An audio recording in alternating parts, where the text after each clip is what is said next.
السلام علیکم دوستو. اشتیاق احمد ناول چار تابوت.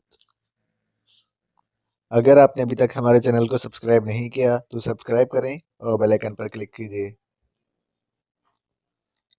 تو وہ یہی تھے تابوت بنانے والے، رابرٹ نے سرد لہجے میں کہا. ہاں، ان کے چہرے ہی جواب دے رہے ہیں. انسپکٹر کامران مرزا مسکرائے. کیوں، تم لوگوں نے ہی وہ تابوت بنائے تھے؟ جی ہاں، ان میں سے ایک نے ہکلا کر کہا. اپنے باقی ساتھیوں کے نام لکھواؤ. انہوں نے بلا چونو چورا کیے نام لکھوا دیے. ان لوگوں کو بھی بلوایا گیا. انہوں نے بھی اقرار کر لیا کہ تابوت انہوں نے ہی بنائے تھے. وہ عمارت کون سی ہے جس میں تابوت بنائے گئے تھے؟ آئیے ہم آپ کو لے چلیں. ویسے ہمیں وہاں فون کر کے بلایا گیا تھا، ایک نے کہا. ہاں ٹھیک ہے، ایک سراغرسا نے کہا.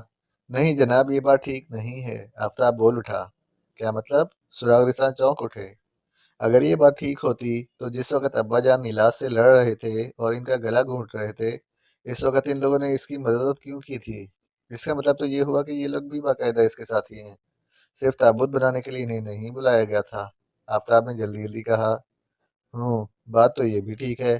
کیوں بھائی، تم لوگوں کے پاس اس کا کیا جواب ہے؟ انسپکٹر کامران مرزا مسکرائے.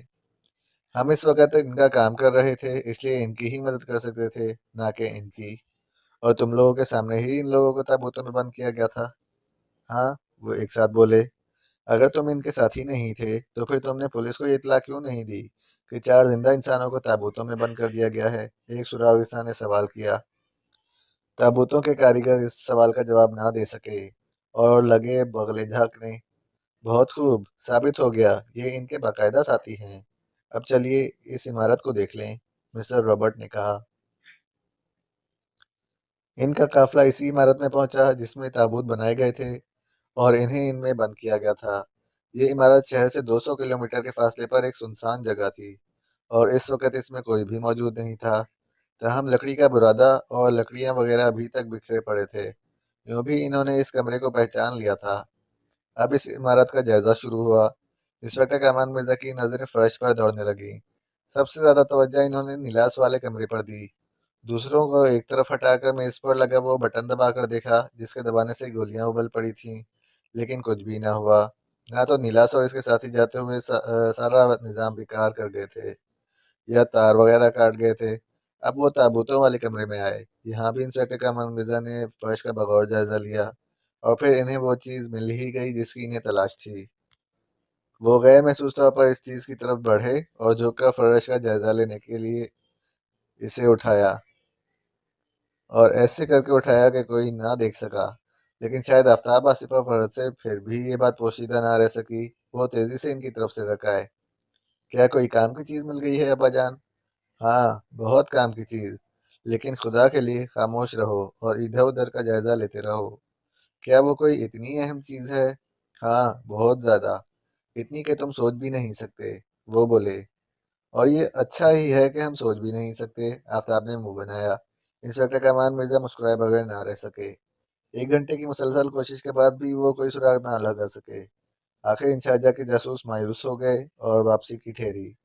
آپ کے لیے بس ایک ہی حل ہے، انسپکٹر کامران مرزا واپسی پر بولے. اور وہ کیا؟ یہ کہ آپ جیسے بھی ہو نیلاس کو گرفتار کر لیں. ایک بار وہ گرفتار ہو گیا پھر ساری حقیقت سامنے آ جائے گی. لیکن شاید نیلاس کی گرفتاری اس قدر آسان ثابت نہ ہو. یہ آپ کا کام ہے. جس قدر آپ اسے جلد گرفتار کریں گے اتنا ہی بہتر ہوگا. ہماری کوشش یہی ہوگی. ہمارے لیے کیا حکم ہے؟ کیا ہم اپنے ملک جا سکتے ہیں؟ کیونکہ وہاں لوگوں کا برا حال ہوگا، اور پھر ہمارے وہاں فوری طور پر جانے کا ایک فائدہ یہ بھی ہوگا، ہم عوام اور حکومت کی غلط فہمی دور کرنے میں کامیاب ہو جائیں گے اور دونوں ملکوں کے تعلقات خراب ہونے سے بال بال بچ جائیں گے. آصف نے کہا. لیجیے، اب تعلقات بھی بال بال بچنے لگے. آفتاب نے منہ بنایا.